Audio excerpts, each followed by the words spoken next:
Perfect. The 2026-27 Annual Action Plan hearing is being hosted by the Division of Federal Financial Assistance, or the DFFA, and this division is responsible for preparing and submitting plans and reports on the funds it receives from HUD, or the U.S. Department of Housing and Urban Development. Next slide, please.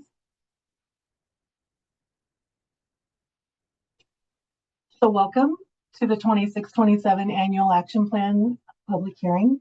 Today's public hearing is being offered virtually and in person at 651 Bannon Street in Sacramento, California, at the May State Office Complex.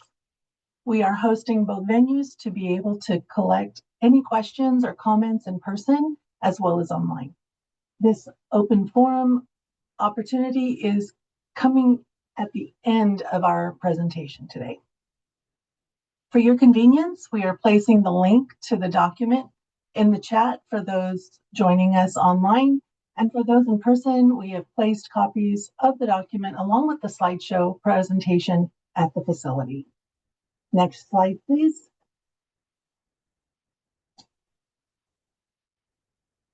Today we have a lot of good information to cover, and we couldn't have this information available if it wasn't for our presenters. The HUD reporting team on the left side of your screen will act as your hosts, and joining us today are Shannon Burge from CDBG, ESG, we have Anthony Zepeda, Home and NHTF is Jason L. Bradley, and then joining us from California Department of Public Health is Hillary Chiggy Garcia, who is going to cover HOPWA. And a special note is that HOPWA is actually administered by the public health. Next slide, please. Housing items. All participants' lines have automatically been set to mute and camera off. For any comments, please use the raise hand feature found under the React button at the bottom of your screen, and the panel will unmute you. For comments, you are welcome to use the chat button, but please use the question and answer button found in the 3 dots at the bottom of your screen for actual questions. This will allow us to be able to capture those comments or questions if we have to get further information or do some research on it. So remember that all questions, comments, or chats are saved for public record in regards to this action plan, but there will be an opportunity at the end of the presentation for non-recorded general questions and feedback for HCD. Lastly, if you would like the closed caption option on, you can click on the more icon at the bottom of your screen and enable the caption. Next slide, please. Today's agenda will include the background of where the annual action plan came from, a brief introduction to the 26-27 annual action plan, including a very general overview of the plan. We then will dive into key facts on what to look for in the plan, followed by our program teams giving some program-specific methods that they are using to meet the housing needs of California. And lastly, we will give you details on how to contact us about our action plan, with a portion of our time being dedicated to questions, comments, and feedback. Next, Luke will start off our agenda topics with a little more about the action plan and where it came from. Luke? Good afternoon, everybody. I am Luke Gladstein, HCD Representative 2 with the HUD reporting team. I'm going to start with some brief background on our planning process for the consolidated plan and how the annual action plan fits into it. On July 1st, 2025, HCD began using our new approved 2025 to 2029 consolidated plan, otherwise known as CON-Plan for short. This plan guides our work for the next 5 years and helps us set priorities for HUD-funded programs. HCD looked at market conditions, community needs, long-term strategies, and developed the first-year annual action plan as a part of the CON-Plan. Since this consolidated plan included the annual action plan for that year, we now must supplement each additional year with a new annual action plan. Please note that this plan only applies to HUD programs that are housed with HCD. Next slide, please.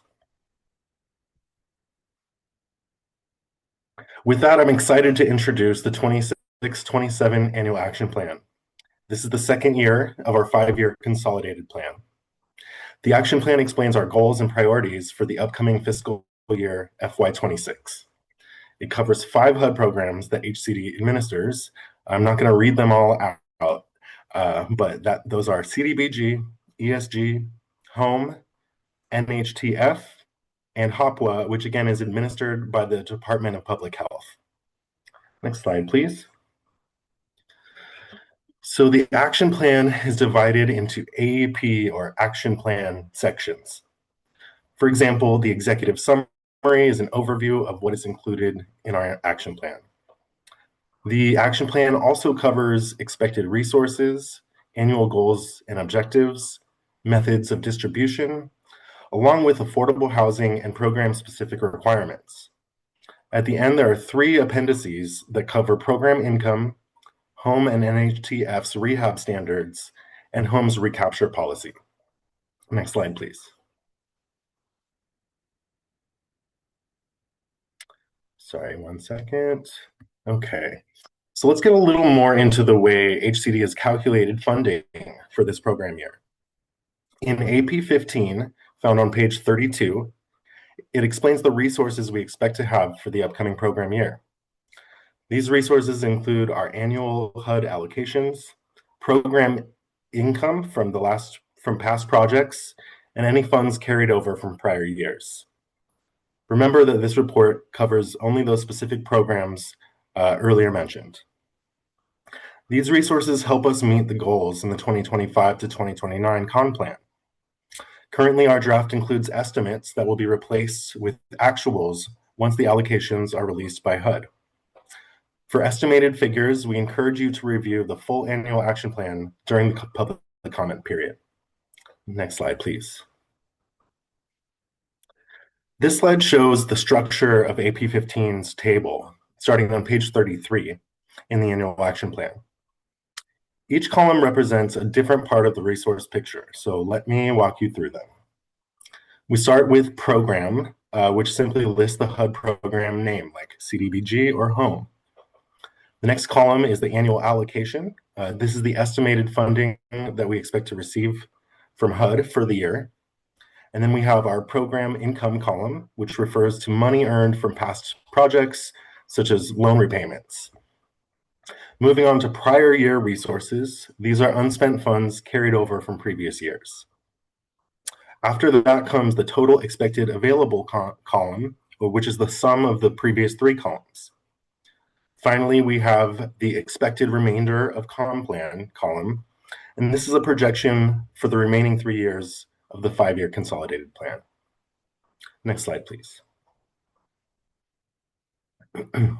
Moving on to the AP 20 section, found on page 42 of the document draft. AP 20 outlines our annual goals and objectives for the 26-27 program year. These goals are consistent with the priorities identified in the 25 to 29 CON plan. Our goals include increasing the supply of affordable housing through new construction, preserving existing housing through rehabilitation, improving access by providing rental and homebuyer assistance. We also focus on preventing homelessness, addressing homelessness through shelters, rapid rehousing, and supportive services. In addition, we invest in infrastructure and public facilities. We provide community-based public services. And the last goal is to work to increase economic opportunities in underserved communities. These goals guide how we allocate HUD funds and ensure that resources are directed toward California's most critical housing and community development needs. Next slide, please. So here's an example of a table you will find in AP 20. This table on page 42 lists our priority goals and provides details for each one. Be sure to note what goal, what needs we are addressing, the funds being allocated, and finally, our outcomes. This structure helps clearly connect each goal to its purpose, funding, and measurable outcomes. Samantha will now go over allocation priorities. Sam? Thank you, Luke. All right, so on page 46 of the annual action plan, we provide a picture of how expected funding amounts are divided across priority goals for each HUD program. These priorities show the percentage of funds allocated to goals such as increasing affordable housing, preventing and addressing homelessness, investing in infrastructure, and supporting economic development. Next slide, please. The table on page 47 is a picture of what the allocation priorities look like for each HCD HUD program. On the left, we have the program name starting with CDBG and going down. And then across the top are the priority goals identified in the consolidated plan. The first one being increasing the supply of affordable housing. The numbers in the table represent the percentage of each program's funds allocated to those goals. For example, Home dedicates 72% of its funds to increasing the supply of affordable housing and 16% to improving access, while ESG focuses heavily on addressing homelessness, with 95% of its funds going toward the goal. The last column simply confirms that 100% of each program's funds are accounted for. These priorities help ensure that our resources align with the consolidated plan goals and address California's most critical housing and community development needs. Next slide, please. AP 30 starts on page 52 of the document. This section discusses the method of distribution, which is how HCD distributes HUD funding to local governments and nonprofits, or how the state uses them directly. The table starting on page 52 and ending on page 86 explains in further detail our allocation priorities, the process for awarding funds, and how these decisions address the priority needs identified in the consolidated plan. Next, each program team will go into a little more detail on what this looks like for their program and how they are ensuring that funds are distributed fairly and strategically to meet California housing and community development needs. We'll start with CDBG, and up next is Shannon. Shannon? Thank you, Sam. So my name is Shannon Burge, and I am a CDBG program specialist. I'm going to start us out with a brief program overview. So CDBG's purpose. So CDBG's goal is to build viable communities by providing decent housing, a suitable living environment, and expanding economic opportunities for low and moderate income persons. Who HCD's program serves. HCD administers CDBG for smaller, mostly rural jurisdictions, cities, and counties that do not receive funds directly from HUD, ensuring equitable benefits for low-mod income Californians. Eligible applicants under HCD's CDBG program is non-entitlement jurisdictions, so cities with a population under 50,000 and counties under 200,000. So these are unincorporated areas. Non-federally recognized tribes may also apply as partners with eligible jurisdictions and colonias. Next slide, please. So for distribution of CDBG funds to eligible jurisdictions. So we are going to be returning to the over-the-counter approach, also known as the OTC approach. So funding will be on a first-come, first-served basis for shovel-ready projects in the 2026 and 2027 Notice of Funding Availability, also known as our NOFA. We will be prioritizing infrastructure, community facilities, and housing projects to address critical needs in your communities. Our strategic focus for 26 and 27 specifically is that we'll be pausing housing and economic development programs, as well as planning and public services during these years. These activities will return as competitive applications in 2028 Notice of Funding Availability. This pause will allow us to focus resources on those really large and impactful projects. Please note that the set-asides will continue to remain for colonias and non-federally recognized tribes to ensure that underserved communities have access to CDBG funding. Additionally, there will be some guideline changes to, there were some guideline changes to the 50% rule, which now applies to over-the-counter, the OTC, and competitive application. The change promotes balance and fairness in distribution of CDBG funds. Our approach for 2026 and 2027 emphasizes readiness, equity, and impact by prioritizing shovel-ready projects and pausing certain programs to really focus resources and maintaining set-asides for underserved communities. We really hope and aim to fund projects that deliver significant benefits and respond to the needs that we've seen in recent years. These changes position us to strengthen communities now and prepare for a competitive return in 2028. Thank you for your partnership, and that completes my portion of CDBG's method of distribution. And so I'm now going to pass this over to Anthony Cepeda with the ESG program. Thank you. Thank you, Shannon, and good afternoon, everyone. My name is Anthony Cepeda, and I'm a specialist here at HCD with the Emergency Solutions Grant Program, also known as ESG. The ESG program provides funding to assist individuals and families to quickly regain housing stability after experiencing homelessness, a housing crisis, or at imminent risk of homelessness. Eligible applicants of ESG funds are local governments and nonprofit organizations, including continuums of care, also known as COCs. ESG funds can be used for several key activities, including rapid rehousing, homelessness prevention, emergency shelter, street outreach, and homeless management information systems. Next slide, please. Funding for the annual ESG program is based on the actual amount of ESG funds made available to HCD through an annual agreement with the Department of Housing and Urban Development, also known as HUD. Annual funding for the ESG program is allocated in accordance with the California State ESG guidelines. And as noted on the slide, a notice of funding availability,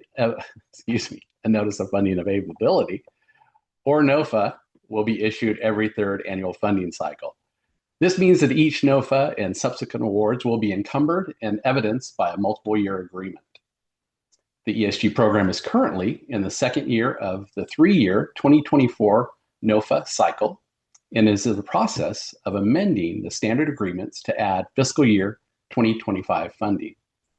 The next ESG annual funding cycle will begin with the release of the 2027 ESG NOFA.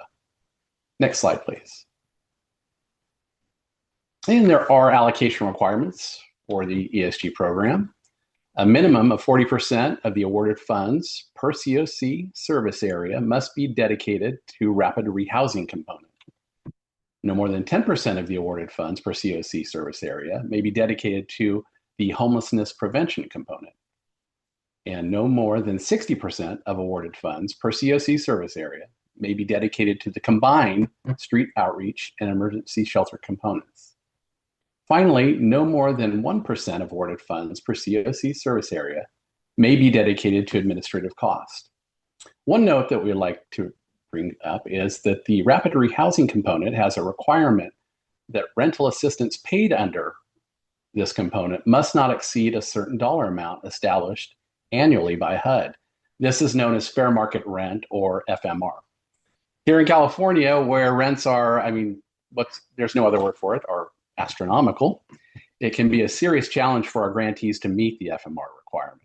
As a result, HCD applied for and received a waiver from HUD that temporarily waives the FMR requirements for fiscal years 24 and 25. And this has helped tremendously in funding rental assistance with annual ESG funds. In terms of the method of distribution, ESG funding is distributed in accordance with a process established in the ESG state guidelines.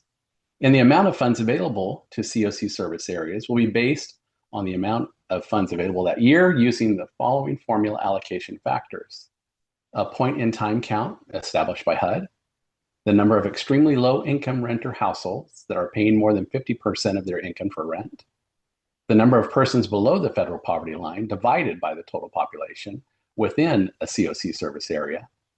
And the allocation formula for the COC service areas is based upon the most recent data available for these areas. Next slide, please. Special allocations made under the ESG program, such as ESG Rush funding, may be awarded to existing subrecipients in good standing with HCD. ESG Rush assists individuals and families experiencing homelessness or at risk of homelessness and is a disaster assistance program geographically restricted for use within disaster declared areas. As a result, the allocation formula identified in the state guidelines does not apply to ESG Rush funds, nor do normal selection criteria applicable to annual ESG apply to ESG Rush funding. HCD will provide special allocations, such as ESG Rush funding, disencumbered funds, or expired funds being awarded under a remediation plan as direct award to existing subrecipients who are in good standing in their existing ESG award. HUD awarded $3 million in ESG Rush funds to HCD in January 2025. This completes the ESG portion of the presentation. I'll now hand it over to Jason, who will be presenting the home and NHTF programs. Hello, my name is Jason Bradley. I am the branch chief for the Housing Development Programs and Services branch. And next, I will be providing a brief overview of the HOME program. The HOME program is one of HCD's main tools for expanding affordable housing opportunities in California. At a high level, it helps create and preserve housing for Californians who cannot afford today's rental or home ownership market. It can also support rehabilitation and reconstruction of homes that do not meet decent housing standards. The program serves low-income and very low-income households, generally households earning at or below 80%, and in some cases, 50% of the area median income. Eligible applicants include non-entitlement jurisdictions and affiliated jurisdictions, developers, community housing development organizations, or CHODOs, and tribal entities. Put simply, HOME helps HCD support safe, decent, and affordable housing for lower income households across the state of California. Next slide, please. Turning to how the HOME funds are distributed. HCD uses different methods depending on the activity type. For project activities, funds are awarded on a competitive basis. That includes rental new construction, rehabilitation, and acquisition projects. For program activities, those funds are awarded on the over-the-counter basis. These activities include first-time homebuyer, owner-occupied rehabilitation, and tenant-based rental assistance. HOME also allows tribal entities to apply under certain requirements. For program activities, federally recognized tribes may apply. For project activities, both federally recognized and non-federally recognized tribes may be eligible.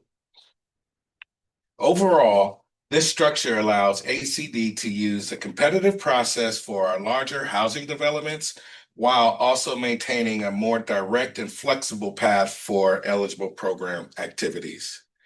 Next slide, please. Next, I'll move to the National Housing Trust Fund, or we like to call it NHTF program. The National Housing Trust Fund program is focused on serving Californians with the lowest incomes. Its purpose is to increase and preserve the supply of affordable housing for extremely low households. Generally households at 30% AMI or below. The program also places a special focus on permanent supportive housing for people experiencing homelessness, to the extent there are enough eligible projects available. Eligible applicants include for-profit and nonprofit developers, public housing agencies, and other organizations or entities that can demonstrate capacity, site control, and experience needed to develop affordable multifamily housing. So in simple terms, National Housing Trust Fund is one of HCD's key tools to support deeply affordable rental housing for households with the greatest needs across California. Next slide, please.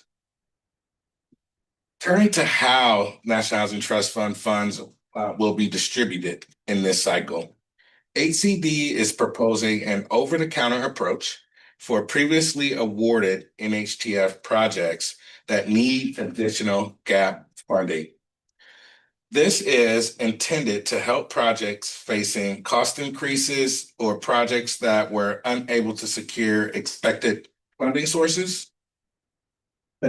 Eligible applicants and recipients include agencies and other entities that are project owners, developers, including Native American entities, public housing agencies, and for-profit and nonprofit entities.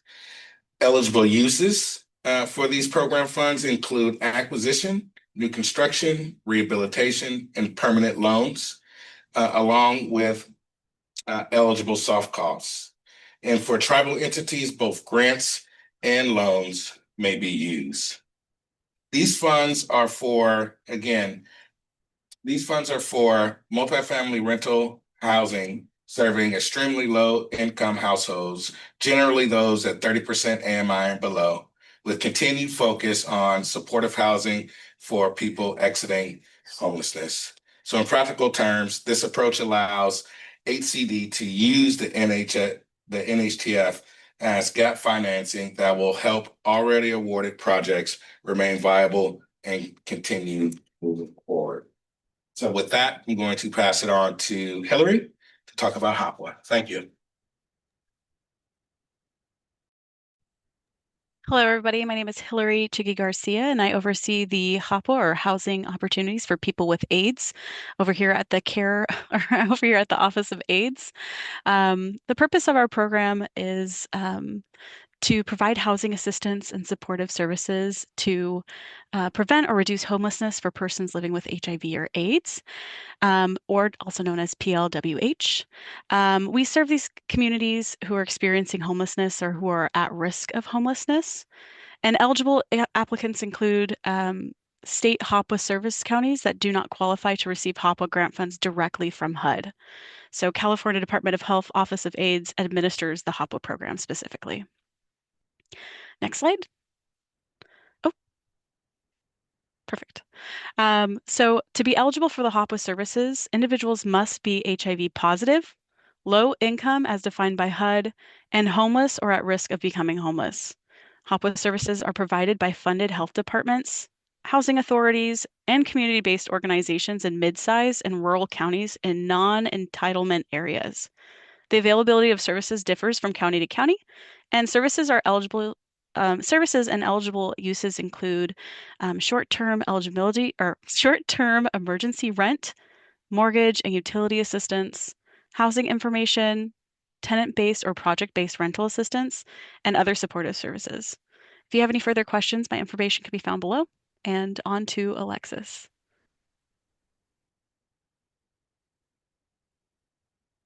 Thank you so much, Hillary.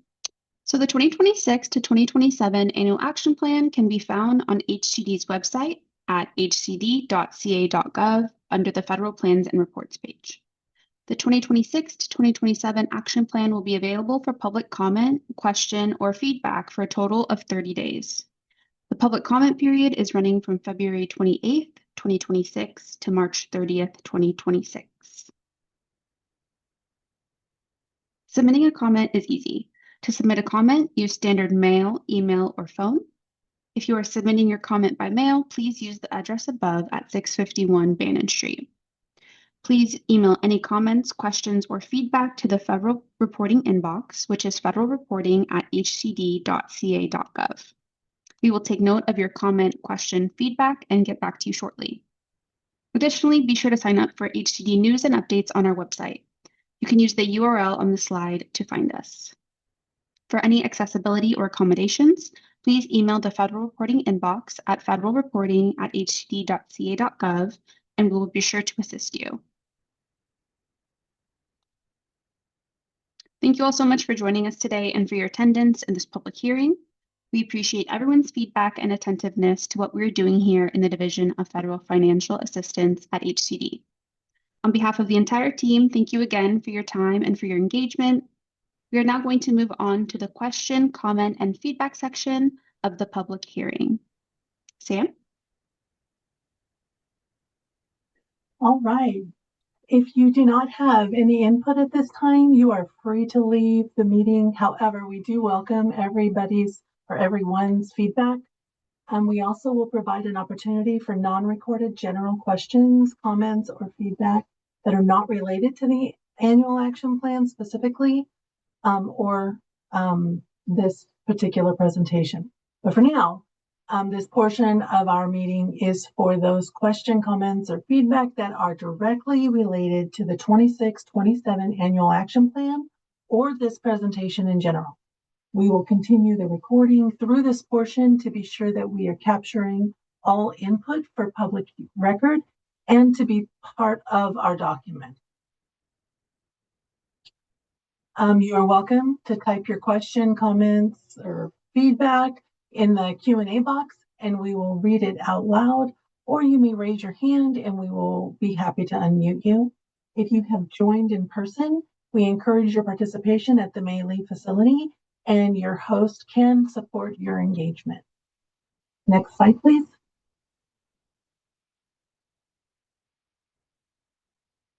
While we are waiting for questions or comments to come in, we will leave this slide up as a reminder on how to submit anything to the HUD reporting team. So we'll move to that portion now. And Luke, are you monitoring the chat or the Q&A?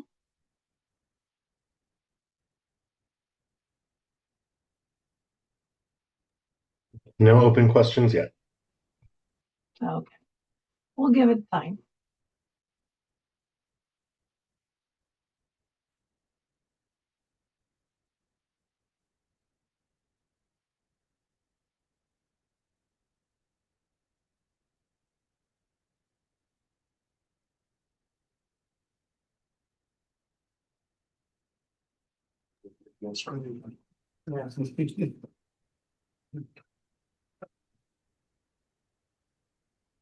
All right, Hello, we have one in person. Jessica Rangel from Angels of Hope. And I had a quick question. How can HCD support providers who are combining housing with structured services, especially for justice-involved individuals and the SUD population, substance use disorder, graduating inpatient services and coming out straight into homelessness, who are seeking recovery and employment pathways? So we provide housing and supportive services. Rehabilitation. Rehabilitation specifically. So how can HCD support providers who are combining housing with structured services? Sam, I'm happy to take the question. Hello, Jessica. I know we talked a little bit earlier today. I think that that's not a traditional model for the HCD programs. But I think in talking to your organization, we want to continue to engage and find out, where there might be some paths to make that work feasible. Maybe it's with state, maybe it's with our funding, maybe it's with other funding, but we do aim to provide that kind of technical assistance and be supportive of the good work in communities.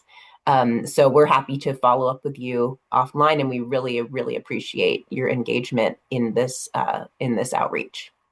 Perfect. Thank you, Felicity. You're welcome. All right, we also have a question. We operate affordable mobile home parks and often find that mobile homes in parks don't qualify for grants. I don't know if upcoming grants will provide assistance to mobile home in parks. It would be great if they would be. And this is from J-Tone.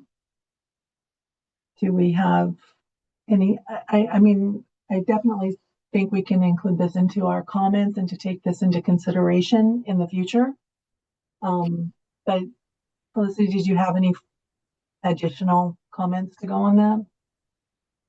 That's correct. We can definitely take that in and respond offline if there is a path for that with our programs. I don't know if there may be some eligibility depending on the structure of the homes within the CDBG or home program. I don't know if Jason, you have any thoughts that you want to share. I don't know if that's a possibility from your in-person location.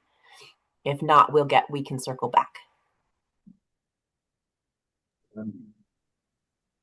Yeah, I think it's best if I hate to come up here and speak and just say ditto, Felicity. I think we should circle back. Thank you. Yeah, really appreciate the question though. We know that's it. We know that mobile home parks are one of the last naturally occurring affordable housing, and that it is an at-risk type of housing stock. So we appreciate your engagement. Thank you. Perfect. If J-Cho could put their email address direct to one of the panelists, that would be great. And then we can be sure to get back to you. Gregory Fearon asks, how would a member of a local city housing authority learn of the application submitted from their county so they can coordinate with them before the award announcement? Let me just take a moment to read through the question. Okay.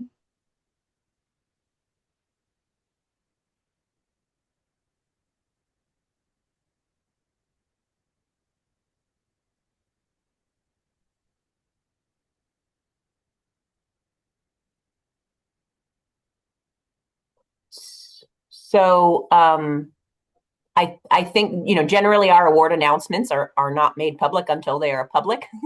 If you're trying to learn about applications submitted from a nonprofit within your county, I think that is best done with, and I assume you are a representative from your local housing authority.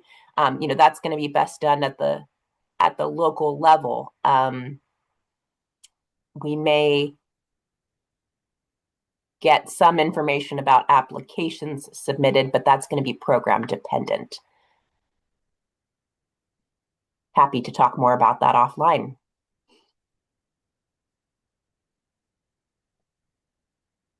And if I see this question came from Gregory Fearon. Gregory, if you'd like to provide your email address, we would be happy to provide you a response in writing. Okay.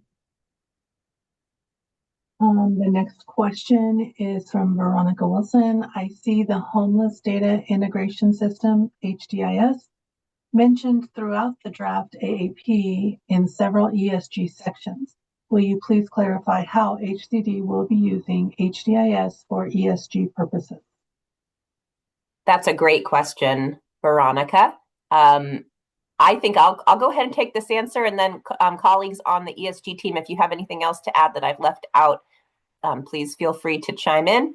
So we have been working closely with our partners at Cal ICH who run the Homeless Data Integration System. And for those of you who don't know, that is a system that takes all of the locally collected information for people who are engaging with the homeless system of care, who are required. All of those providers are required to enter information there, either under federal or state requirements. That is all rolled up at the state level. We do plan to use that. We are planning we are working on a process of collecting that data specifically as it applies to ESG, so that we can look at the outcomes as they relate to ESG, really just for information and to inform our reporting. For the upcoming NOFA, which isn't mentioned in this action plan, but it's going to be in 2027. We plan to use a formula that's going to be based on need, not based on performance as submitted through HDIS, just because there's a lot of changes going on in our homeless systems of care right now. So we are going to use that based on, we are going to do that based on that, on need-based data. But we will continue to engage with Cal ICH, evaluate the HDIS data, and see what trends are over time. And that will be an evolving process that will allow us to have greater accountability and transparency within the program, and reporting and transparency to the public. I hope that helped. If you need more, if you'd like to talk about that more, Veronica, please put your email in the chat or in the Q&A, and we're happy to talk to you more about that later. Okay. Oh, does the ESG team have anything else to add? No, Felicity, you covered it perfectly. Thank you. Okay, thank you. All right, we have another question from Yvonne Lopez. I have 26 acres and 1,000 palms. I would like to develop for low-income seniors. Do I need to connect with a nonprofit to apply for these funds? Hello, I can take that one. This is Jason Bradley, and Yvonne. It's best if you kind of reach out to the team, because there's just no one blanket answer. Each project comes with its own idiosyncrasies, and so 26 acres and 1,000 palms. It's best if you reach out to me myself. If someone can put my email address in the chat, jason.bradley@hcd.ca.gov, and then we can talk about your project specifically and what programs we have here at HCD generally to try to help move the project forward.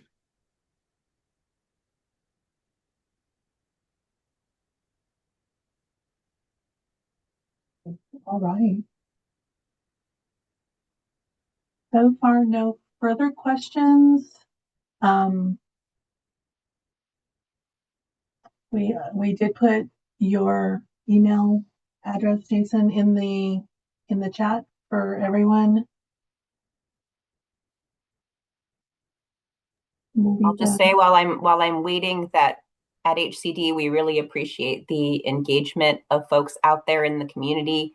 You at the local level really do understand your communities best, and we want to design our programs so that they're responsive to local needs. So it's really wonderful to get to receive your questions and have your engagement, and we look forward to continuing to engage with you.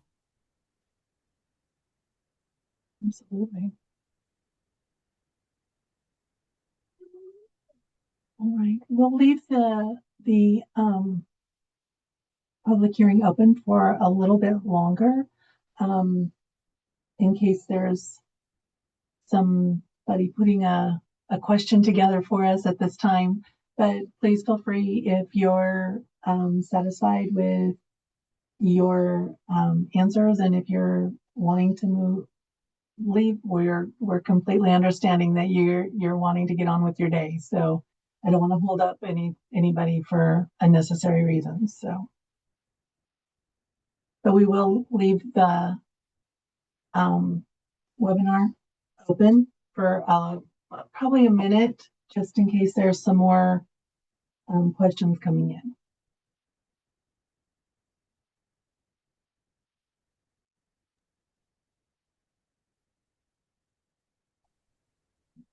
And I will add that it was already mentioned, but just to reiterate that the public comment period is open until March 30th, right, Sam? So if you prefer to submit your comments in writing, you can do so by submitting to federalreporting@hcd.ca.gov, and those comments will be included as part of the public comment process and will be submitted to HUD with our annual action plan, which is due to HUD on May 15th.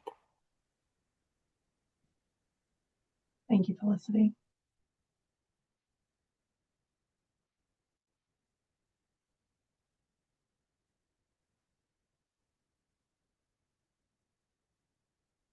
All right, seeing that there are no additional questions relating to the annual action plan or this presentation, we will end today's recording portion of the hearing. Thank you again for all of your participation and your attendance in the 26-27 annual action plan webinar. And please stop the recording, Alexis. I'm trying to do two things here at one time, sorry.